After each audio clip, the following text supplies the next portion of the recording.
करता पुरख निर्भव निर्वैर अकाल मूरत अजूनी सैभं गुरु प्रसाद। कहाँ तुझ प्रभु बुद्ध हमारी वर्णन सके महिमा जो तिहारी। हम ना सिफते कर सकते तुम्हारी आप लियो तुम कथा सुधारी।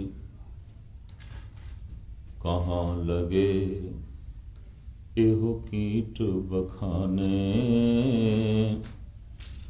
महिमा तोर तू ही प्रभ जाने। पिता जन्म ज्यों पूत ना पावे कहाँ तवन का भेद बतावे।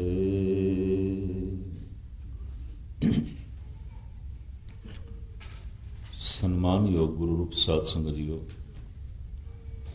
सनिमर गुरुदेव की फतेह प्रवान करनी। वाहिगुरु जी का खालसा वाहिगुरु जी की फतेह। पंच तत् कर तुद सब सृष्ट साजी कोई छेवां करियो जे किछ कीता होए। समूह ब्रह्मंड दे पंज तत्तां दा पसारा है और इन्हां पंजां तत्तां दे आधार ते पंजां दी गिणती प्रधान। पंज तत्त दी आपने व्याख्या सरवण कीती। अब तेज बाय पृथ्वी आकाशा ऐसी रहत रहो हर पासा। फिर शरीर भी पंज ने, इन्हां पंज शरीरां दी भी आपने विचार सरवण कीती। अन्नमयी कोश, प्राणमयी कोश, विज्ञानमयी कोश और फिर आनंदमयी कोश। ये पंज कोश अन्नमयी कोश, प्राणमयी कोश, मनमयी कोश, विज्ञानमयी कोश ते आनंदमयी कोश। शरीर पंज ने, तत्त पंज ने, कर्म इंद्रे पंज ने, ज्ञान इंद्रे पंज ने, रस भी पंज ने, बंदे दे मूल विकार भी पंज ने। इस तरह जो ये पंजां दी गिणती प्रधान चलदी है। गुरु नानक दी 10वीं जोत धन गुरु गोबिंद सिंह जी महाराज ने सिख दी झोली दे पाइयां पंज बाणियां पंज ककार, उन्होंने बनाया खालसा, उन्होंने बनाया सिंह। सिख सिंह हो गया। असी सारी दुनिया दे दो नामा करके जाने जाते हैं, सिख करके, सिंह करके। सिख दा जन्म है शब्द दी विचार तो, सिखी सिखिया गुरु विचार। और सिंह दा जन्म है गुरु दी तलवार तो, जो विसाखी वाले दिन केसगढ़ दे चों मयान चो निकली सी धन गुरु गोबिंद सिंह जी महाराज। झोली विच पाइयां इस सिख दे पंज बाणियां पंज ककार, पर मुफ्त दे च नहीं, पंज सिरां दी मंग कीती। मैनू पंज सिर चाहिए ने। और सतगुरु ने ऐसा माहौल बनाया, आखिर पंज नेत्रे उन्होंने तंबू दे लै जाया गया। एक गल चेते रखनी है, सतगुरु ने एक काम पढ़दे च कीता। देश दे काफी लंबे समय तक विद्वानां दी दुनिया च एक बहस चलती रही और लिखती भी है, अजे भी है। लिखत भी मौजूद और बोल के, लिख के और बोल के ये बहस चलती रही। और सूक्ष्म रूप दे अजे भी है कि सतगुरु ने पंज बकरे झटकाए और कुछ कहते ने नहीं सिंह झटकाए, कुछ कहते ने ना बकरे झटकाए ना सिंह झटकाए, सिर्फ ਦੇਖਣਾ ਸੀ ਕਿ ਅਗਲਾ ਸੀਸ ਦੇਣ ਲਈ ਤਿਆਰ ਹੈ ਕਿ ਨਹੀਂ। ਇਸ ਤਰ੍ਹਾਂ ਇਹ ਵਿਚਾਰ ਕਾਫੀ ਲੰਬੇ ਸਮੇਂ ਤੋਂ ਚੱਲਦੀ ਹੈ। ਇੱਕ ਦਫਾ ਦੀ ਗੱਲ ਹੈ, ਬੰਬੇ ਵਿੱਚ ਇਸ ਤਰ੍ਹਾਂ ਦੇ ਵਿਦਵਾਨ ਇਕੱਠੇ ਹੋਏ ਔਰ ਇਹਨਾਂ ਵਿੱਚ ਬੈਠੇ ਸਨ ਸੰਤ ਗੁਰਮੁਖ ਸਿੰਘ ਜੀ ਪਟਿਆਲੇ ਵਾਲੇ, ਬੜੇ ਦਾਰਸ਼ਨਿਕ, ਬੜੇ ਸੂਝਵਾਨ। ਉਸ ਦਿਨ ਕਿਧਰੇ ਮੈਂ ਵੀ ਕਾਬੂ ਚ ਆ ਗਿਆ। ਬਹਿਸ ਮੁਬਾਸ ਚੱਲ ਰਹੀ ਸੀ ਤੇ ਅਕਸਰ ਜਿੱਥੇ ਵਿਚਾਰ ਤਕਰਾਰ ਦਾ ਰੂਪ ਧਾਰਨ ਕਰ ਜਾਏ, ਕਰੀਬਨ ਮੈਂ ਉੱਥੋਂ ਉੱਠਣ ਦੀ ਕੋਸ਼ਿਸ਼ ਕਰਦਾ ਹਾਂ ਵੀ ਨਹੀਂ, ਹੁਣ ਵਿਚਾਰ ਤਕਰਾਰ ਬਣ ਗਈ ਹੈ। ਤੋ ਤਕਰਾਰ ਦੇ ਉੱਤੇ ਛੀਨਾ ਝਪਟੀ ਹੁੰਦੀ ਹੈ, ਹਾਥਾਪਾਈ ਹੁੰਦੀ ਹੈ, ਵਿਚਾਰ ਵਾਲੀ ਗੱਲ ਤੇ ਰਹੀ ਨਾ। ਮੈਂ ਇਤਨੀ ਅਰਜ਼ ਕਰਾਂ, ਸਿੱਖ ਨੇ ਪਹਿਲੇ ਹਰ ਮਸਲਾ ਵਿਚਾਰ ਨਾਲ ਹੱਲ ਕਰਨਾ ਹੈ। ਸਿੱਖੀ ਸਿੱਖਿਆ ਗੁਰੂ ਵਿਚਾਰ, ਤਲਵਾਰ ਬਾਅਦ ਦੇ ਚਾਹੇ ਵਿਚਾਰ ਪਹਿਲੇ। ਜੋ ਤਲਵਾਰ ਨੂੰ ਪਹਿਲੇ ਅੱਗੇ ਕਰੇ ਤੇ ਵਿਚਾਰ ਨੂੰ ਪਿੱਛੇ ਰੱਖਦਾ ਪਿਆ, ਉਹ ਸਿੰਘ ਨੂੰ ਅੱਗੇ ਕਰ ਰਿਹਾ, ਸਿੱਖੀ ਨੂੰ ਪਿੱਛੇ ਰੱਖ ਰਿਹਾ। ਇਤਨੀ ਮੈਂ ਅਰਜ਼ ਕਰ ਰਿਹਾ। ਔਰ ਮੈਂ ਇੱਕ ਹੋਰ ਵੀ ਅਰਜ਼ ਕੀਤੀ ਹੋਈ, ਅਕਸਰ ਇੱਥੇ ਵੀ ਕਰਦੇ ਹਾਂ, ਦਰਬਾਰ ਸਾਹਿਬ ਤੋਂ ਜਿਤਨੀ ਦੂਰੀ ਅਕਾਲ ਤਖਤ ਦੀ ਹੈ, ਕਮ ਸੇ ਕਮ ਧਰਮ ਤੋਂ ਰਾਜਨੀਤੀ ਦੀ ਇਤਨੀ ਦੂਰੀ ਜ਼ਰੂਰ ਰੱਖਣੀ ਚਾਹੀਦੀ ਹੈ। ਇਤਨੀ ਦੂਰੀ। ਅਕਾਲ ਤਖਤ ਛੇਵੇਂ ਪਾਤਸ਼ਾਹ ਦਰਬਾਰ ਸਾਹਿਬ ਦੇ ਨਾਲ ਵੀ ਬਣਾ ਸਕਦੇ ਸਨ, ਕੋਈ ਹਰਜ ਤੇ ਨਹੀਂ ਸੀ, ਬਣਾ ਸਕਦੇ ਸਨ, ਪਰ ਨਹੀਂ, ਦੂਰੀ ਰੱਖੀਏ। ਕਮ ਸੇ ਕਮ ਰਾਜਨੀਤੀ, ਘਰੇਲੂ ਝਗੜਿਆਂ ਦਾ ਸਮਾਧਾਨ ਇਤਨੀ ਦੂਰ ਤੇ ਹੋਵੇ। ਦਰਬਾਰ ਸਾਹਿਬ ਤੋਂ ਇਤਨੀ ਦੂਰੀ ਚਾਹੀਦੀ ਹੈ। ਧਰਮ ਤੋਂ ਰਾਜਨੀਤੀ ਦੀ ਇਤਨੀ ਦੂਰੀ ਚਾਹੀਦੀ ਹੈ। ਰਾਜਨੀਤੀ ਚਾਹੀਦੀ ਹੈ, ਪਰ ਇਤਨੀ ਦੂਰੀ ਚਾਹੀਦੀ ਹੈ ਜਿਤਨੀ ਦਰਬਾਰ ਸਾਹਿਬ ਤੋਂ ਅਕਾਲ ਤਖਤ ਦੀ ਹੈ।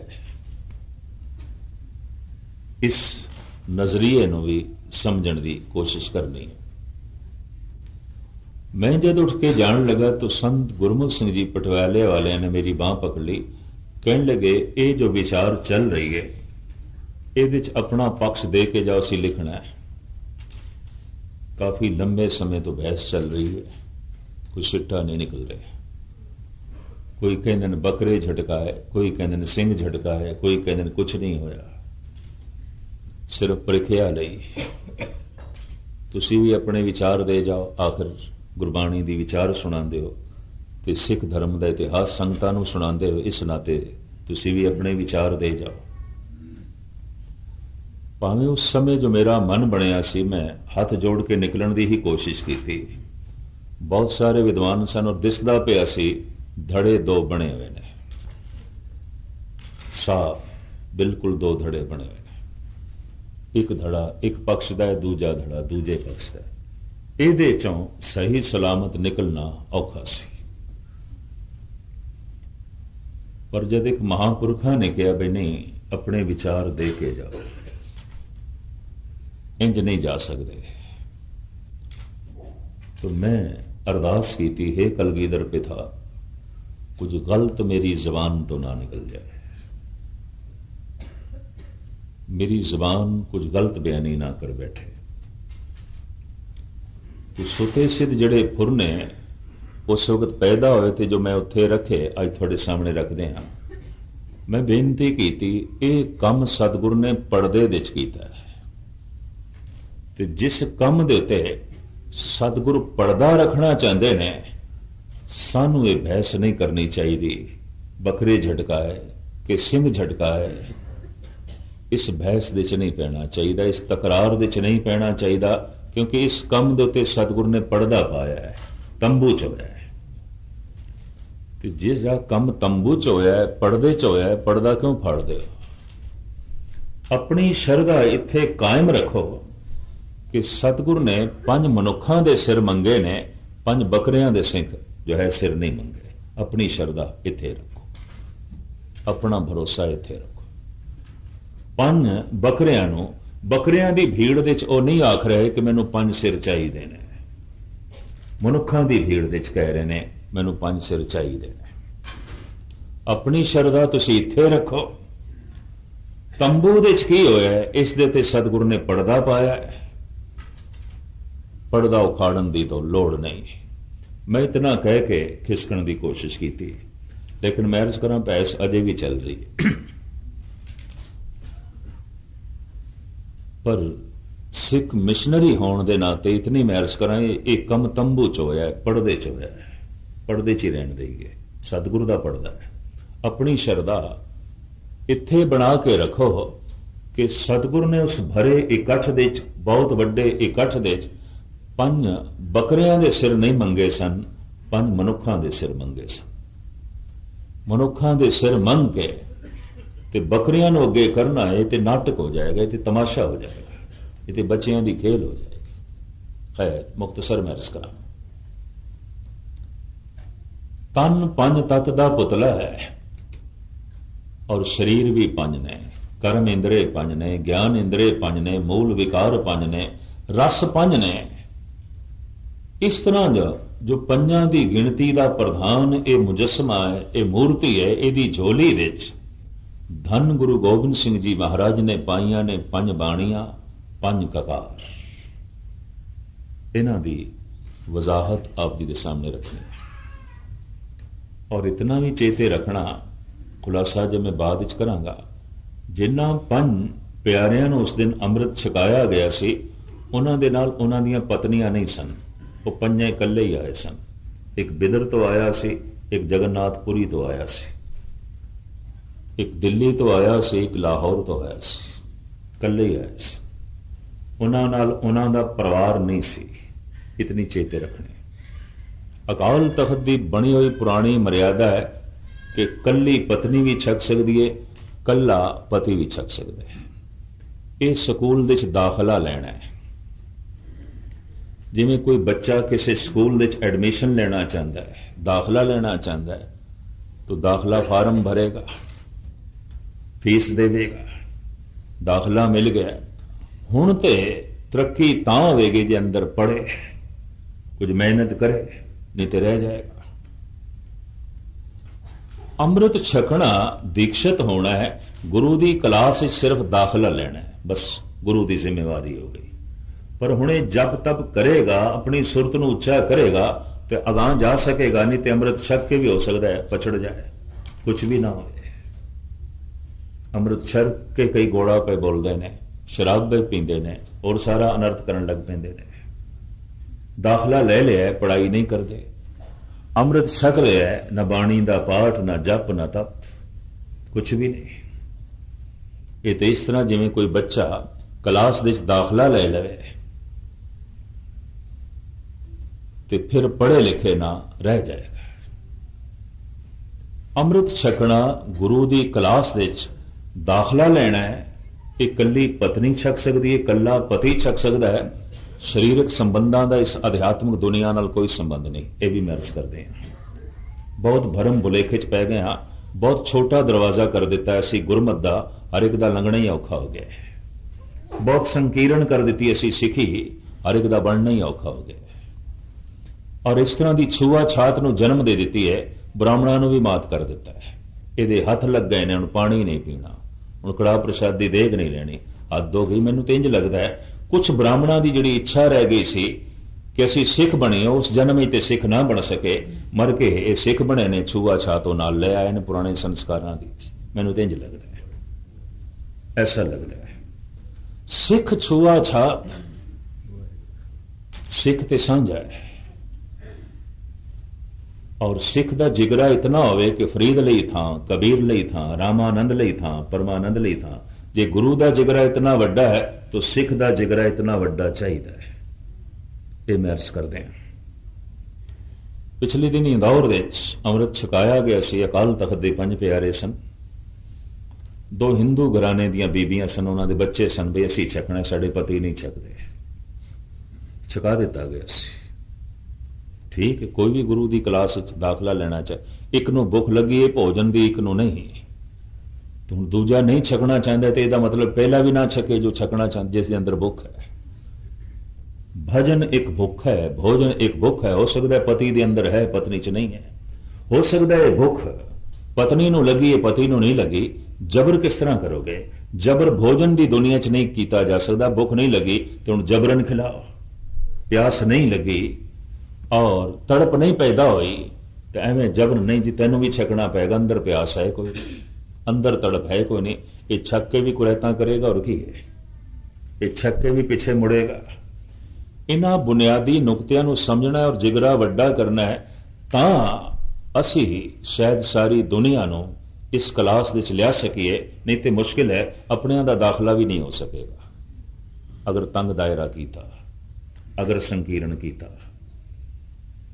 और इतना नुकता चेते रखना, जिन्हां पंजां ने सब तो पहले अमृत छकिया सी, इन्हां दे परिवार उन्हां दे नाल नहीं सन, बस इतनी गल चेते रख लेनी। और सतगुरुआं ने एक कोई शर्त नहीं लाई सी कि थोड़ियां हुण पत्नियां भी नाल आउण तां छकावांगे, नहीं तो नहीं, इस तरह की कोई शर्त नहीं सी। ये तो इतिहास के पन्ने में थोड़े सामने जो है रखता पाया। खैर मुख्तसर मैं अर्ज करा, मनुख बहुत अगां चले जाते हैं, बहुत गहराइयां चले जाते हैं, जिस गहराई का इस धर्म नाल कोई संबंध नहीं। तो एक भुख है किसी के अंदर भी पैदा हो, पत्नी च पैदा हुई है पति च नहीं, पति च पैदा हुई है पत्नी च नहीं है। इस गल दे ते लड़ाई झगड़ा भी करने की लोड़ नहीं। त्रिलोचन भगत सी, उसकी पत्नी कतई भगतनी नहीं सी। और विवाद गुरु ग्रंथ साहब जी महाराज की बाणी च भी मिलता है। त्रिलोचन की घर वाली संतां नाल झगड़दी है, त्रिलोचन नाल भी झगड़दी है, रब की भी निंदा करदी है। त्रिलोचन नूं कहना पिया नारायण निंदस काय भोली गवारी, दुखरत सुखरत थारो करमरी। ये दुख सुख तेरे कर्मां दा फल है, रब नूं क्यों बनदी है, संतां दी क्यों निंदा करदी है? करदी सी, रज के करदी सी, उन्होंने सत्संग नहीं चंगा लगता सी, घर दे च आए हुए संत पराउणे भी चंगे नहीं लगते सन, निंदा करदी सी। और इत्थे तक एक दिन कह बैठी, जे मेरे दुखां नूं रब कट नहीं सकता तो उस रब की पूजा करने की लोड़ की है, तुहानूं उसका नाम जपण की लोड़ की है? तो त्रिलोचन इसी शब्द विच अपनी घरवाली नूं मुखातब करदे होए कहंदे ने, पूर्वलो कृत कर्म न मिटेरी, घर गहण घर गहण घर ग्रहण घरवाली। सीधा घरवाली नूं मुखातब पे कर देन ये शब्द गुरु ग्रंथ साहब जी महाराज दा। पूर्वलो कृत कर्म न मिटेरी, घर गहण तांचे मो जापी अले राम चे नाम। इस वास्ते मैं राम का नाम जपदा, पूर्वला कीता कर्म नहीं मिटदा, भोगना पैंदा, भोग के ही मिटदा, उंज नहीं मिटदा। कर्म फिलॉसफी दी विचारां किसी वक्त फिर आप जी के सामने इस वक्त जो मूल मुद्दा थोड़े सामने चल रहा है, इसकी वजाहत करिए। धन गुरु गोबिंद सिंह जी महाराज ने अमृत पान कराया और खालसा बना के झोली दे पाइया 5 बाणियां ते 5 ककार। 5 बाणियां की वजाहत मैं आप जी के सामने करनी है। पहले फिर 5 ककार, फिर जे रुचि बनी 5 ज्ञान इंद्रे, 5 कर्म इंद्रे, 5 मूल विकार काम क्रोध लोभ मोह अहंकार। इन्हां दी वजाहत जिस गुरबाणी खुलासा कर दिए तो उस बुद्धि अनुसार आप जी के सामने रखने की कोशिश करांगे। इस वक्त 5 बाणियां, 5 बाणियां ये ने जप जाप सवैये चौपई आनंद साहब। ये खालसे की झोली च पाया। अखीरली बाणी आनंद, शुरुआत जप। मनुख दे प्राणां दे जिहड़ी प्यास है वो आनंद दी है। मनुख नूं आनंद चाहिए, हर कीमत ते चाहिए और हर वक्त चाहिए। ते हुण मैं ये भी अर्ज करां, सुख ते आनंद दे च फर्क है। सुख परिवार तो भी मिल सकता है, आनंद ते केवल निरंकार तो मिलता है, परिवार तो नहीं मिलता। सुख धन तो भी मिल सकता है, आनंद केवल धर्म तो मिलेगा, धन तो नहीं मिलेगा। सुख पदार्थां तो भी मिल सकता है, पर आनंद ते केवल परमात्मा तो ही मिलेगा, पदार्थां तो नहीं मिलेगा। बगैर मुताला करना, सुख अलग चीज है, आनंद अलग चीज है। आनंद सीधा परमात्मा तो मिलता है। इस वास्ते आनंद दे विपरीत कोई दूसरी अवस्था नहीं है। पर सुख पदार्थां तो मिलता है, परिवार तो मिलता है, धन संपदा तो मिलता है। इस वास्ते सुख के मुकाबले ते दुख है। जिस तो सुख मिलता है किसी वक्त दुख भी मिलता है। सुख कल्ला नहीं है, सुख के मुकाबले ते दुख है। कोई ऐसा सुख नहीं जिहदे पिछे दुख नहीं खड़ा। आनंद दुख सुख तो उच्ची अवस्था है। दुख भी थले रह जाते ने, सुख भी थले रह जाते ने। यह भी मैं अर्ज करदे हां, सुख दुख ये दोवें इकट्ठे जुड़े हुए ने। जे जन्म है तो जन्म नाल मरण है, जे जवानी है तो इहदे नाल बुढ़ेपा जुड़े होया है, जे खुशियां हैं तो इहदे नाल गम जुड़े होया है, जे तंदुरुस्ती है तो इहदे पिछे बीमारी खड़ी है, जे इज्जत है तो बेइज्जती भी दस्तक देंदी रहिंदी है। यह भी मैं अर्ज करदे हां, जिन्हां दे आले दुआले जिंदाबाद दे नारे लगदे ने, मुर्दाबाद उही सुनदे ने। और कौन सुनदे ने? जो जमिया ही नहीं, मरेगा की खाक। जगत दो रंगी है, जगत दे कल्ला कुछ भी नहीं है। सुंदरता है, करूपता है, जन्म है, मरण है, नफा है, नुकसान है, इज्जत है, बेइज्जती है, हासे ने, रोने ने, कल्ला कुछ भी नहीं है। सुख जगत तो मिलता है, दुख भी जगत तो मिलता है। सुख परिवार तो मिलता है, दुख भी परिवार तो मिलता है। सुख धन तो मिलता है, यकीन जानो दुख भी धन तो मिलता है। एक रब्बी नियम, कोई धन करके दुराचारी हो गया, शराबी हो गया, धन तो बिना ते शराब नहीं आएगी, धन तो बिना ते भिखारी नहीं हो सकेगा। धन ने गिरा दिता है। हुण सिवाय दुखां तो इसकी झोली च होर कुछ नहीं पैना। आखिर शराब की है? मिठे दा सत, मिठे दा तत्त। जिमें बदाम है ते बदाम दा रोगन, जैसे तिल है ते तिल दा तेल, इस तरह मिठा ते मिठे दा जो सत है, तत्त है, वो शराब है। एक बोतल जो शराब किसी ने पी ली तो घट तो घट 1 किलो मिठा ते उसके अंदर गया ना। इतना मिठा जो हुण अंदर जा रहा है, ये तंदुरुस्त रह सकेगा? कुछ ना कुछ तो शरीर बिगाड़ पैदा होगा, कुछ ना कुछ तो अनर्थ होगा। तो फिर ये शराब अचेत कर दी है, जबकि धर्म कहता है तू सुचेत हो, सावधान हो, अपने होश नूं वधा। तो मुख्तसर में अर्ज करा, धन तो सुख मिलता है, धन तो दुख भी मिलता है। जे शरीर दा जन्म सुख है तो मरण दा दुख कौन भोगेगा? वो भी नाल जुड़े है। आनंद केवल परमात्मा तो आंदा है। आनंद दे विपरीत कोई दूसरी अवस्था नहीं। जद आनंद मिलता है तो ऐसे मनुख लई दुख दुख नहीं रह जाता, सुख सुख नहीं रह जाता। ये दुख सुख तो उच्चा उठ जाता है। जो नर दुख में दुख नहीं माने, सुख सने और भय नहीं जाके, कंचन माटी माने। ये सुख दुख तो उच्चा उठ जाता है। स्वर्ग नरक ते मैं रहो, सतगुरु के प्रसाद, चरण कमल की मौज में रहो अंत और आद। कबीर कहते ने, स्वर्गां तो मैं बच गया, नरकां तो भी बच गया। हद हो गई। स्वर्ग नरक ते मैं रहो, नरक दुख, कुंभी नरक बहुत ही दुख। नरक ते स्वर्ग जमीन ते हुंदे ने। इतनी मैं अर्ज करदे हां, स्वर्ग दे अखरी अर्थ ने स्वय वर्ग, अपने वर्गा वर्ग। कुछ भी ओपरा नहीं है, कुछ भी बेगाना नहीं है। और कहने ने स्वर्ग दा राजा इंद्र है। वाकई इंद्र है। स्वय वर्ग, अपना वर्गा वर्ग।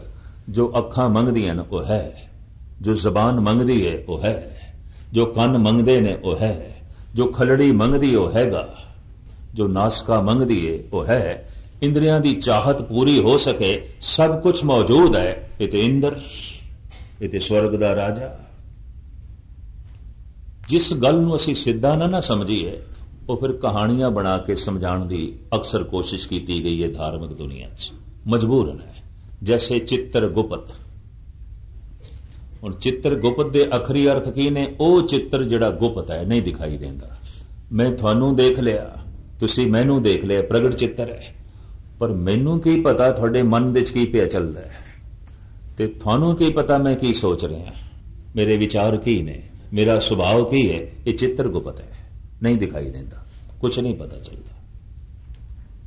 भरा नूं भी नहीं पता चलता ਕਿ ਭਰਾ ਕੀ ਸੋਚ ਰਹੇ, ਇਹਦੇ ਕੀ ਵਿਚਾਰ ਨੇ। ਚਿੱਤਰਗੁਪਤ ਮਨੁੱਖ ਦੀ ਪਹੁੰਚ ਨਹੀਂ ਹੈ ਉੱਥੇ ਤੱਕ। ਪਿਓ ਨੂੰ ਵੀ ਨਹੀਂ ਪਤਾ ਕਿ ਪੁੱਤਰ ਦਾ ਚਿੱਤਰਗੁਪਤ ਕੀ ਹੈ, ਪਤੀ ਨੂੰ ਨਹੀਂ ਪਤਾ ਕਿ ਪਤਨੀ ਦਾ ਚਿੱਤਰਗੁਪਤ ਕੀ ਹੈ, ਔਰ ਪਤਨੀ ਨੂੰ ਵੀ ਕਤਈ ਨਹੀਂ ਪਤਾ ਕਿ ਪਤੀ ਦਾ ਚਿੱਤਰਗੁਪਤ ਕੀ ਹੈ। ਨਾਮ ਹੀ ਬੜਾ ਸੋਹਣਾ ਦਿੱਤਾ ਹੈ ਭਾਰਤ ਦੇ ਪ੍ਰਾਚੀਨ ਰਿਸ਼ੀ ਮੁਨੀਆਂ ਨੇ, ਚਿੱਤਰਗੁਪਤ।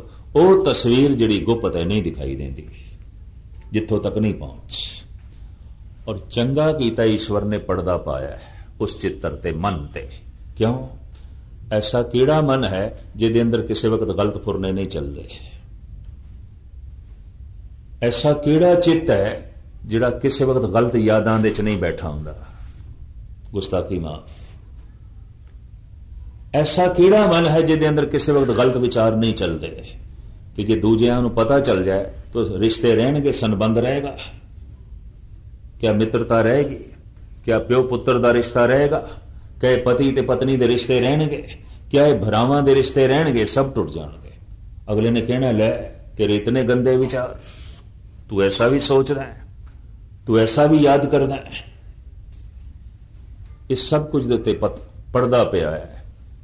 ਮੈਂ ਕਿਸ ਦੀ ਯਾਦ 'ਚ ਬੈਠਾ, ਕਿਸੇ ਨੂੰ ਕੁਝ ਨਹੀਂ ਪਤਾ। ਮੈਂ ਕੀ ਸੋਚ ਰਿਹਾ, ਕਿਸੇ ਨੂੰ ਕੁਝ ਨਹੀਂ ਪਤਾ। ਅੰਦਰ ਕੀ ਵਿਚਾਰ ਚੱਲ ਰਹੇ ਨੇ, ਕਿਸੇ ਨੂੰ ਕੁਝ ਨਹੀਂ ਪਤਾ।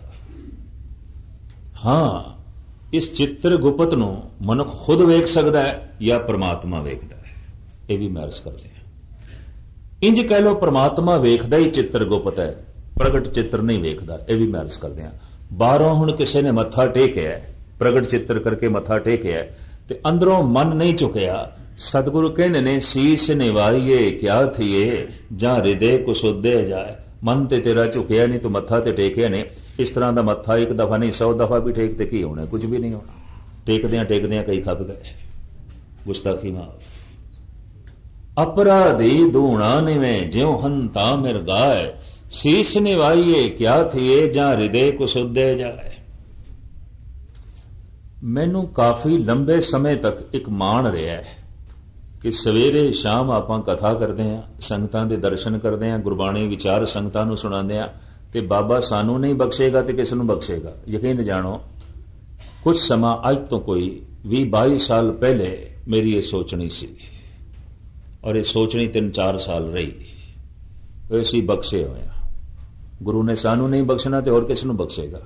ਅਸੀਂ ਸਵੇਰੇ ਸੰਗਤ ਦੇ ਦਰਸ਼ਨ ਕਰਦੇ ਹਾਂ, ਸ਼ਾਮੀ ਸੰਗਤ ਦੇ ਦਰਸ਼ਨ ਕਰਦੇ ਹਾਂ, ਗੁਰਬਾਣੀ ਦੀ ਵਿਚਾਰ ਕਰਦੇ ਹਾਂ, ਸੰਗਤਾਂ ਨੂੰ ਸੁਣਾਉਂਦੇ ਹਾਂ, ਤੇ ਜੇ ਹੁਣ ਸਾਡੇ ਲਈ ਥਾਂ ਨਹੀਂ ਉਹਦੇ ਕੋਲ, ਤੇ ਫਿਰ ਕਿਹਦੇ ਲਈ ਹੈ? ਇੰਜ ਮਨ ਨਿਸ਼ਚਿੰਤ ਹੋ ਗਿਆ ਸੀ। ਗੁਰਬਾਣੀ ਦੀ ਸਟੱਡੀ ਕਰਦੇ ਹੋਇਆ,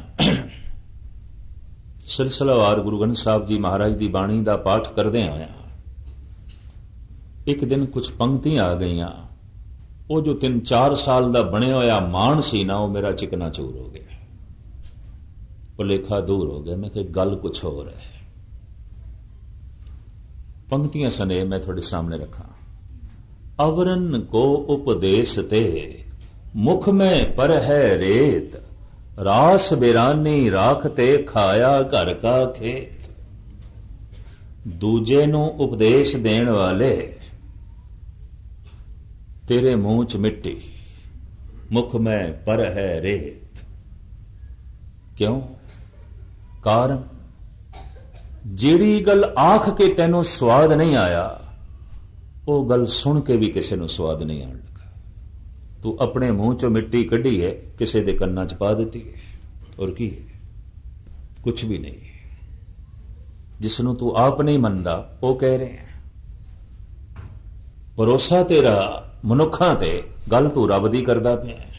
ਰਾਸ ਬਿਰਾਨੀ ਰਾਖ ਤੇ ਖਾਇਆ ਘਰ ਕਾ ਖੇਤ। ਅਵਰਨ ਕੋ ਉਪਦੇਸ਼ ਤੇ ਮੁਖ ਮੈਂ ਪਰ ਹੈ ਰੇਤ। ਜੇ ਜਾਂ ਜੇ ਹੋ ਭਗਤ ਗਿਆਨੀ, आगे ठाकर तिल नहीं माने, जे जाने हों कथनी करता, व्यापारी बसदाजों फिरता। इन्हां पंक्तियां ने यकीन जानो बड़िया होया मान चिकना चूर कर दिता।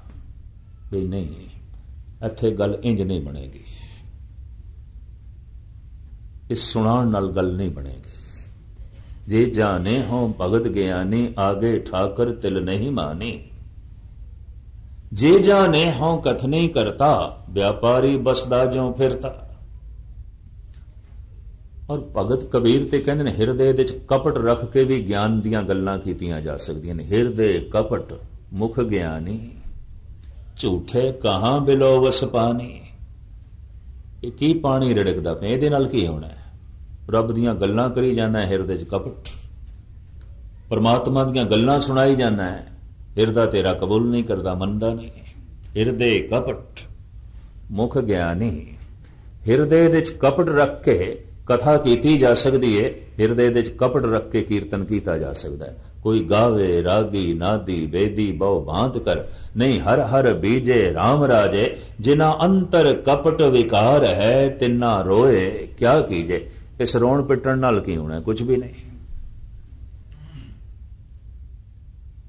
ਮੈਂ ਬਾਬਾ ਬਲਵੰਤ ਸਿੰਘ ਨਿਰਮਲਿਆਂ ਕੋਲ ਕੁਝ ਸਮਾਂ ਗੁਰਬਾਣੀ ਗ੍ਰਾਮਰ ਪੜ੍ਹਦਾ ਰਿਹਾ, ਨਾਲ ਵਿਚਰ ਕੇ। ਇੱਕ ਦਿਨ ਬੰਬੇ ਭਾਈ ਜੈਮਲ ਸਿੰਘ ਜੀ ਦੇ ਅਸਥਾਨ ਗੁਰਦੁਆਰੇ ਦੇ ਉਹ ਇੰਝ ਕਹਿਣ ਲੱਗੇ ਕਦੀ ਕਦੀ ਕਥਾ ਹੋ ਜਾਂਦੀ ਹੈ, ਕਦੀ ਕਦੀ ਖਪਣਾ ਹੀ ਪੈਂਦਾ ਹੈ। ਮੈਂ ਹੈਰਾਨ ਹੋਇਆ ਇਹ ਬੋਲ ਸੁਣ ਕੇ। ਭਾਵੇਂ ਇਹ ਗੱਲ ਕੋਈ ਸਨ 56-57 ਦੀ ਬਹੁਤ ਪੁਰਾਣੀ ਹੈ, ਮੈਂ ਛੋਟਾ ਸੀ ਉਦੋਂ। ਕਹਿਣ ਲੱਗੇ ਕਦੀ ਕਦੀ ਕਥਾ ਹੋ ਜਾਂਦੀ ਹੈ,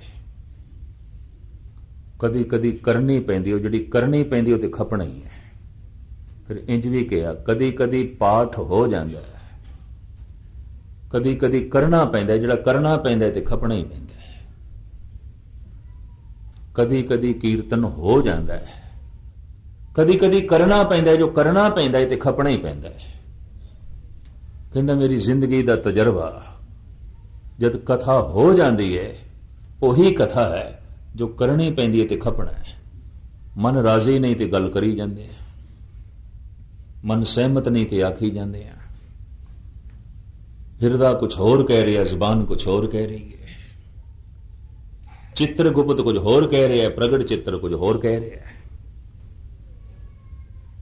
ਸਾਹਿਬ ਕਹਿੰਦੇ ਨੇ ਹਿਰਦੇ ਦੇ ਵਿੱਚ ਕਪਟ ਰੱਖ ਕੇ ਗਿਆਨ ਦੀਆਂ ਗੱਲਾਂ ਕੀਤੀਆਂ ਜਾ ਸਕਦੀਆਂ। ਹੁਣ ਤੁਹਾਨੂੰ ਗਿਆਨ ਸੁਣਾਈ ਦੇਗਾ, ਹਿਰਦੇ ਦਾ ਕਪਟ ਥੋੜੀ ਤੁਸੀਂ ਵੇਖ ਸਕਦੇ ਹੋ। ਤੁਹਾਨੂੰ ਕੀਰਤਨ ਸੁਣਾਈ ਦੇਗਾ, ਹਿਰਦੇ ਦਾ ਕਪਟ ਵੇਖ ਸਕਦੇ ਹੋ? ਉਹ ਤੇ ਚਿੱਤਰ ਗੁਪਤ ਹੈ। ਉਸ ਤਸਵੀਰ ਨੂੰ ਪ੍ਰਭੂ ਨੇ ਗੁਪਤ ਰੱਖਿਆ ਹੈ, ਦੂਜੇ ਤੀਜਿਆਂ ਨੂੰ ਨਹੀਂ ਦਿਖਾਈ ਦਿੰਦਾ। ਇਸ ਤਰ੍ਹਾਂ ਧਾਰਮਿਕ ਕਰਮਾਂ ਦੇ ਚੋਂ ਇੱਕ ਬਹੁਤ ਵੱਡਾ ਕਰਮ ਹੈ ਦਾਨ ਦੇਣਾ। ਪਰ ਸਾਹਿਬ ਕਹਿੰਦੇ ਨੇ ਅਗਰ ਇਹ ਦਾਨ ਐਸਾ ਹੋਵੇ, ਸਤੀਆਂ ਮਨ ਸੰਤੋਖ ਉਪਜੇ, ਦੇਣੇ ਕੇ ਵਿਚਾਰ, ਦੇ ਦੇ ਮੰਗੇ ਸਹਸਾ ਗੁਣਾ, ਸੋਭ ਕਰੇ ਸੰਸਾਰ। ਦੇ ਕੇ ਅੰਦਰ ਮੰਗ ਹੋਵੇ, ਦੇਣਾ ਲੈਣਾ, ਦੇਣਾ ਲੈਣਾ ਵਪਾਰ ਹੈ। ਲੈਣਾ ਹੀ ਲੈਣਾ, ਦੇਣਾ ਬਿਲਕੁਲ ਕੁਛ ਨਹੀਂ, ਸ਼ੋਮਪਣਾ ਹੈ। ਦੇਣਾ ਹੀ ਦੇਣਾ, ਲੈਣ ਦੀ ਕੋਈ ਚਾਹਤ ਨਹੀਂ, ਪ੍ਰਭੂ ਤੇ ਛੋੜ ਦੇਣਾ, ਇਹਨੂੰ ਕਹਿੰਦੇ ਨੇ ਦਾਨ। ਵੱਡਾ ਦਾਤਾ ਤਿਲ ਨਾ ਤਮਾਏ। ਪਹਾੜਾਂ ਜਿਤਨਾ ਪ੍ਰਭੂ ਦੇਂਦਾ ਹੈ, ਤਿਲ ਜਿਤਨੀ ਵੀ ਮੰਗ ਨਹੀਂ ਰੱਖਦਾ, ਤਿਲ ਜਿਤਨਾ ਵੀ ਤਮਾ ਨਹੀਂ। ਦਾਨ ਹੱਥੋਂ ਛੋੜ ਦਿੱਤਾ ਹੈ, ਮੰਗ ਕੁਛ ਵੀ ਨਹੀਂ, ਪ੍ਰਭੂ ਦੀ ਮਰਜ਼ੀ ਜੋ ਝੋਲੀ ਚ ਪਾ ਦੇਵੇ, ਉਹਦੀ ਮਰਜ਼ੀ। ਦਾਨ ਪਰ ਦੇਣਾ ਹੈ, ਲੈਣਾ ਹੈ, ਦੇਣਾ ਹੈ, ਲੈਣਾ ਹੈ, ਲੈਣਾ ਹੈ, ਦੇਣਾ ਹੈ, ਵਪਾਰ। ਸਿਰਫ ਲੈਣਾ ਹੀ ਲੈਣਾ ਹੈ, ਪਰਿਵਾਰ ਕੋਲੋਂ ਲੈਣਾ ਹੈ, ਸੰਸਾਰ ਕੋਲ ਲੈਣਾ ਹੈ, ਗੁਰੂ ਕੋਲੋਂ ਲੈਣਾ ਹੈ, ਭਰਾ ਕੋਲ ਲੈਣਾ ਹੈ, ਮਿੱਤਰਾਂ ਕੋਲ ਲੈਣਾ ਹੈ, ਸੁਖ ਵੀ ਲੈਣਾ ਹੈ, ਧਨ ਵੀ ਲੈਣਾ ਹੈ, ਸੰਪਦਾ ਵੀ ਲੈਣੀ ਹੈ, ਸਨਮਾਨ ਵੀ ਲੈਣਾ ਹੈ, ਬਦਲੇ 'ਚ ਕੁਛ ਵੀ ਨਹੀਂ ਦੇਣਾ। ਸ਼ੋਮਪਣਾ, ਬਿਲਕੁਲ ਸ਼ੋਮ। ਸਭ ਕੁਛ ਲੈਣਾ ਹੈ ਔਰ ਸਭ ਦੇ ਕੋਲੋਂ ਲੈਣਾ ਹੈ, ਬਦਲੇ 'ਚ ਕੁਛ ਵੀ ਨਹੀਂ ਦੇਣਾ। ਸ਼ੋਮਪਣਾ। ਕਈ ਕਲਾ ਦੇ ਤਲ ਤੇ ਸ਼ੋਮ ਆਉਂਦੇ ਨੇ, ਇੱਕ ਅੱਖਰ ਕਿਸੇ ਨੂੰ ਦੱਸਣ ਨੂੰ ਤਿਆਰ ਨਹੀਂ, ਸੰਗੀਤ ਦੀ ਇੱਕ ਸੁਰ ਦੱਸਣ ਨੂੰ ਤਿਆਰ ਨਹੀਂ, ਕਵਿਤਾ ਦੀ ਇੱਕ ਪੰਕਤੀ ਦੱਸਣ ਨੂੰ ਤਿਆਰ ਨਹੀਂ, ਤਸਵੀਰ ਕਿਵੇਂ ਬਣਾਈ ਦੀ ਹੈ ਹੁਨਰ ਦੱਸਣ ਨੂੰ ਤਿਆਰ ਨਹੀਂ। ਸ਼ੋਮ। ਕੋਈ ਆਪਣਾ ਧਨ ਦੇਣ ਨੂੰ ਤਿਆਰ ਨਹੀਂ, ਕੋਈ ਕਿਸੇ ਨੂੰ ਸਨਮਾਨ ਦੇਣ ਨੂੰ ਤਿਆਰ ਨਹੀਂ। ਕਹਿੰਦੇ ਨੇ ਮਹਾਤਮਾ ਬੁੱਧ ਦੁਪਹਿਰ ਦੇ ਸਮੇਂ ਇੱਕ ਪਿੰਡ ਤੋਂ ਦੂਸਰੇ ਪਿੰਡ ਜਾਣਾ ਸੀ। ਪੁਰਾਣਾ ਜ਼ਮਾਨਾ, ਪੈਦਲ। ਦੂਸਰੇ ਪਿੰਡ ਦੀ ਵਾਟ ਗਾਲਬਨ 4 ਮੀਲ, ਤੇ ਬਿਹਾਰ ਦੀ ਗਰਮੀ ਤੇ ਗਰਮੀਆਂ ਦੇ ਦਿਨ। ਹੱਥ ਦੇ ਚ ਕਰਮੰਡਲ ਸੀ ਪਾਣੀ ਦਾ, ਵੀ ਗਰਮੀ ਚ ਜਾਣਾ ਹੈ, ਲੰਘਣਾ ਹੈ, ਕਿਧਰੇ ਪਿਆਸ ਲੰਘੇ ਤਾਂ ਪਾਣੀ ਨਾਲ ਰੱਖ ਲਈਏ। कोई 1 मील की वाट तय की ते रस्ते दे एक बूटा सी सुक रहा सी। तो करमंडल का पानी ज्यों पाण लगे ते आनंद ने रोकिया। आनंद उन्हां दा चचेरा भरा सी जो उन्हां दा शिष्य बन चुकिया सी। उन्हें आख्या महात्मा जी ये की कर रहे हो, जे वाट बड़ी लंबी पई है ते सानू प्यास लगी ते फिर की करांगे। महात्मा बुद्ध कहने लगे सानू प्यास अजे लगी नहीं, ये बूटा प्यास तो मर रहा है। तो जो एक प्यास तो मर रहा है, मेरे हथ च पानी होवे मैं कोल नहीं रख सकता, मैं इस पानी नूं नाल लेके अगे एक कदम भी नहीं जा सकता। ये मेरे हिरदे ते बोझ हो जाएगा कि कोई प्यासा मर रहा है तो मेरे कोल पानी सी, मैं नहीं दिता। सारा कलमंडल उंडेल दिता। दान हुण है कि सी सिवाय पानी दे करमंडल दे ते इस आत्मा कोल कुछ भी नहीं सी, सारा ही दान कर छड़िया। भावनी भगत भाए कौड़ी अगर भाग राखे, ताहे ते गुड़ सर्ब निधान दान दे तैं। एक कौड़ी श्रद्धा नाल अर्पण कर दिती है गुरु अग्यों, सिर्फ भावना श्रद्धा। ये दान करोड़ां दा दान कीता है, अरबां खरबां दी मंग है व्यापार। कोट मधे को बिरला सेवक और सगले व्यवहारी। देना लेना लेना देना व्यापार। और इसे तरीके दे नाल लेना ही लेना, सब कुछ लेना और सब दे कोलों लेना, बदले च देना कुछ भी नहीं, सोम बना। देना ही देना है, लेने की कोई इच्छा नहीं। दान कहते लेना ही लेना लोभ नूं जन्म देंदा है। लोभ पाप नूं जन्म देंदा है, पाप अपराध नूं जन्म देंदा है। बगौर मुताला करना।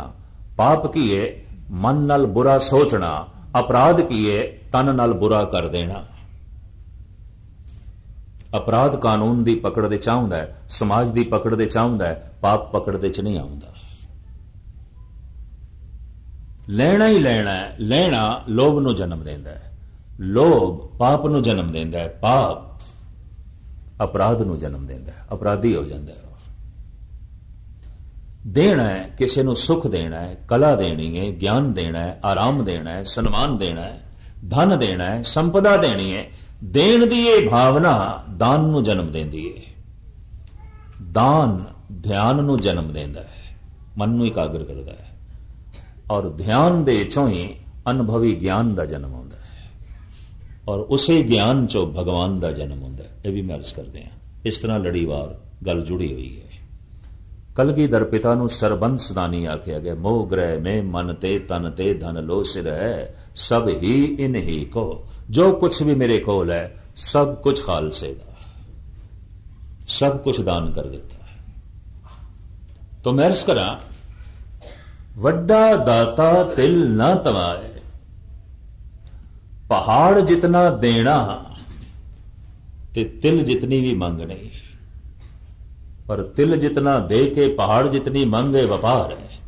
साहिब कहते ने सतियां मन संतोख उपजे, देने के विचार पर दे दे मंगे। सहसा गुणा सोभ करे संसार, दे के मंगदा है। सहसा गुणा हजारां गुणा वध मंगदा है। तो ये हद हो गए। व्याज हो सकता है चलो 10%, 20%, चलो 100% सही, पर एक दे के लखां गुणा वध मंगदा है। दे दे मंगे सहसा गुणा शोभ करे संसार। ते फिर दुनिया शोभा भी करे कि मैं दानी हाँ। हुण इस तरह की उसकी अंदर की चाहत होवे, दूजियां नूं ते नहीं ना दिखाई देंदा। प्रगट चित्र कुछ होर होंदा है, परमात्मा की पहुंच है चित्र गुप्त तक, गुप्त तस्वीर तक। तो मैं अर्ज करा, जिहड़ी गल मनुख सिद्धि नहीं समझदा, उन्होंने अक्सर देखा गया है, कहानियां नाल समझाने की कोशिश की गई है। बई एक इंद्र है, स्वर्ग दे च रहिंदा है। स्वर्ग स्वय वर्ग, अपने वर्गा वर्ग। जो मन चाहुंदा है वह है, जो इंद्रे मंगदे ने वह है। ये तो इंद्र है, ये तो स्वर्ग का राज है। क्यों? इंद्रियां की जो कुछ भी लोड़ है सब कुछ घर दे च मौजूद है, सब कुछ उसदे कोल है। जो अखां मंगदियां ने मौजूद है, जो कन चाहुंदे ने वह है। जो जबान मंगदी हो मौजूद है, जो खलड़ी मंगदी हो मौजूद है, जो नासका चांदी हो है और हर वक्त है। इतेंद्र स्वर्ग इंद्रियां दी कोई लोड़ दी पूर्ति नहीं। अखां नूं जो चाहिदा नहीं है, रसना नूं जो चाहिदा नहीं है, कन्ना नूं जो चाहिदा नहीं है, और फिर पेट दी भुख मिटानी है, अन्न नहीं है। तन नूं कपड़ा चाहिदा नहीं है, रहन नूं घर चाहिदा नहीं है। अभाव सब कुछ नहीं है। नरक सब कुछ है। स्वर्ग स्वर्ग ते नरक संसार दे च ने। भगत कबीर कहंदे ने इन्हां दोहां तो मैं बच गया। स्वर्ग नरक ते मैं रहो, सतगुर के प्रसाद, चरण कमल की मौज में रहो अंत और आद। स्वर्ग सुख, नरक दुख। तो गुरु तेग बहादुर साहब जी महाराज का फरमान, जो नर दुख में दुख नहीं माने, सुख सने और भय नहीं जाके, कंचन माटी माने। जो सुख दुख तो उच्चा उठ गया है, बस वही महान है। आनंद सुख नहीं है। आनंद सीधा परमात्मा तो आउंदा है। आनंद दे मुकाबले ते विपरीत कोई दूसरी अवस्था नहीं है। सुख दे मुकाबले ते दुख है। कोई भी ऐसा सुख नहीं जिहदे मुकाबले ते दुख नहीं है। भगत कबीर कहते परमात्मा मैं तैथों सुख मंगदा ही नहीं, मैनू पता चल गया कि सुख दे मुकाबले ते दुख है। सुख मांगत दुख आगल आवे, सो सुख हमू न मांगया भावे। मैं नहीं मंगदा। ते पता है धन गुरु नानक देव जी महाराज की कहते ने, वो झख मारदा है कौन? जिहड़ा परमात्मा तो सुख मंगदा। हुण किहड़ा है जिहड़ा सुख नहीं मंगदा? ते सुख मंगण वाले नूं सतगुरु कहंदे ने झक मारदा है। पंक्ति मैं तुहाडे सामने रखा, नानक बोलण झखणा, दुख छड़ मंगे सुख, सुख दुख दोवें कपरे, पहरे जाए मनुख। ये ते झक पिया मारदा है जो कहंदा है हे परमात्मा सुख दे, दुख ना दे। ते कौन दसे हर सुख दे पिछे दुख है, हर जन्म दे नाल मरण है, हर जवानी दे नाल बुढ़ेपा है, हर दिन दे नाल रात जुड़ी हुई है, हर हासियां दे नाल रोने जुड़े हुए ने, तंदुरुस्ती पिछे बीमारी खड़ी है। तैनू कौन दसे सुख कल्ला नहीं आउंदा। कहंदे ने सुखां दा कपड़ा जद मैला हो जाए, परमात्मा दुख दा कपड़ा पहना देंदा है। सुख अयाश बना देवे, सुख बदमाश बना देवे, ते सुख हंकारी बना देवे। घर विच धन संपदा बहुत वध गई है, दुनियावी सुख बहुत वध गए, तो हंकार वध गया, अयाश बहुत हो गया। तो कहंदे ने ते सुख रोग हो गए। ते हुण जद सुख रोग हो जाण किसे दे, तो फिर दारू केवल दुख है। यह भी मैरिज कर दे, क्योंकि इन्हें कथा कीर्तन ते सुनना नहीं, रब दा नाम ते जपना ही नहीं। सुख रोग हो गए। सुख ने हंकारी बना देता है, सुख ने बेमुख कर देता है, सुख ने अयाश बना देता है, सुख ने बदमाश बना देता है। हुण दारू की है दुख, दुख दारू सुख रोग भया। ये दुनिया दे पहले अवतारी पुरुष जो कहंदे ने सतगुरुदेव जी महाराज, दुख हर हालत विच दुख नहीं, किधरे किधरे दारू भी है। कदों? जद सुख रोग हो जान। सुख बंदे नूं रोगी कर देन। सुख ने अयाश बना देता है, सुख ने दलिदरी बना देता है, सुख ने आलसी बना देता है, सुख ने हंकारी बना देता है, सुख ने दुराचारी बना देता है। हुण सिवाय दुख तो होर की है? ये दुख करके ठीक होवेगा, उंज नहीं ठीक हो सकता।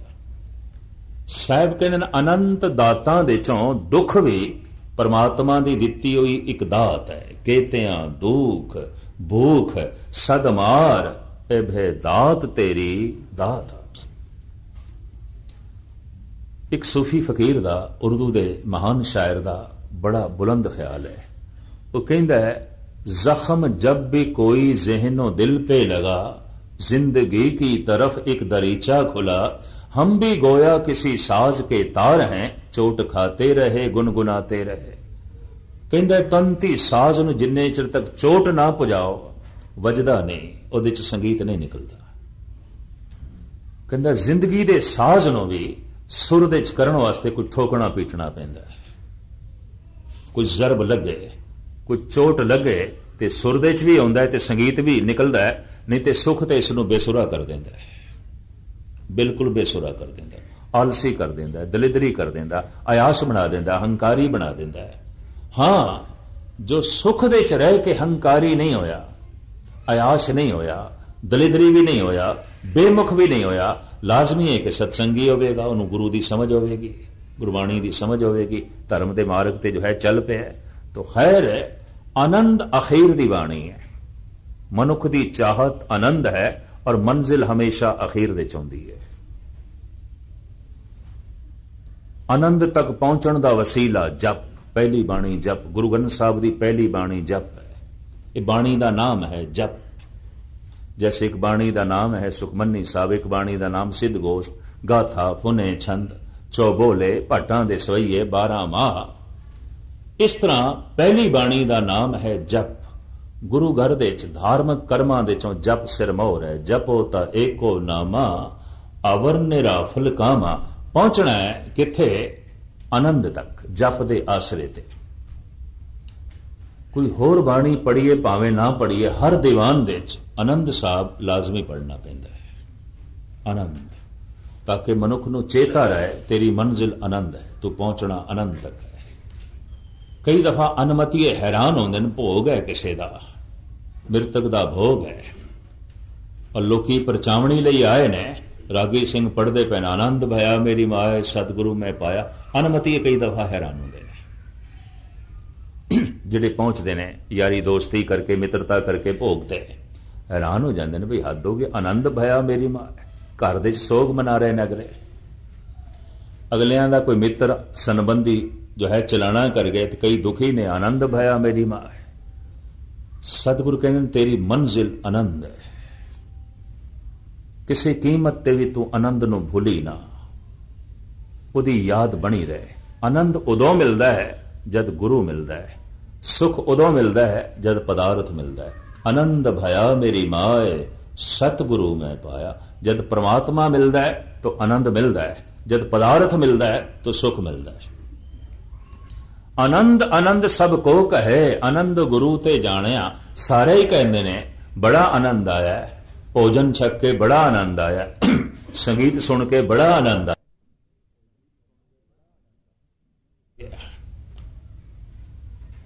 परमात्मा दा मिलना आनंद दा मिलना है।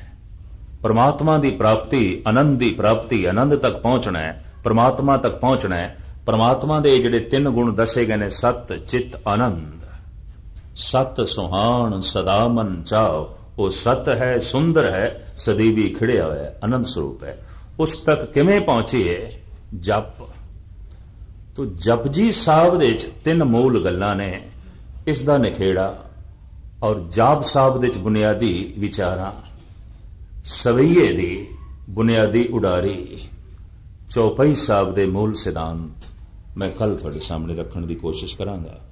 घंटा हो गया, चूंकि 1 घंटा पहले हाजिरी भर के आने, फिर थोड़े चरण परसते हैं, तो इतना ही कई दफा शरीर इजाजत देंदा है। तो इतनी सेवा इस वक्त प्रवान करने में बैठन लगे तो सोचिया सी कि 5 का सारा विस्तार सुना देंगे, पर समा हो जाता है, विचार अधूरी रह जाती है। इसनों कल तुसी चेते रखना, मंजिल है आनंद ते प्राप्ति का साधन है जप। और ये 5 बाणियां अध्यात्मिक मंडल दियां 5 स्टेजां ने, जप, जाप, सवैये, चौपाई, आनंद। तुछ बुद्धि अनुसार, गुरु की दिती हुई मत अनुसार कल इसका निखेड़ा आपां बैठ के गुरु के दरबार दे जो है करांगे। सारियां दा हार्दिक तौर ते धन्यवाद। बड़े टिकाव नाल आपने सरवण कीता है। सतगुरु सारियां दे हिरदे च गुरबाणी विचार नूं वसावे और सारियां दे मन नूं, सारियां दे चित्र गुप्त नूं ऐसा वसा बना देवे कि गुप्त चित्र दे अंदर प्रभु दी याद होवे, परमात्मा दी याद होवे, शुभ विचार होवन, चंगे पुरने होवन। सारियां दा बार बार हार्दिक तौर ते धन्यवाद। भुल चुक दी क्षमा। वाहिगुरू जी का खालसा, वाहिगुरू जी की फतेह। करता पुरख निर्भव निर्वैर अकाल मूरत, अजूनी सैभं गुर प्रसाद। कहाँ तुझ प्रभु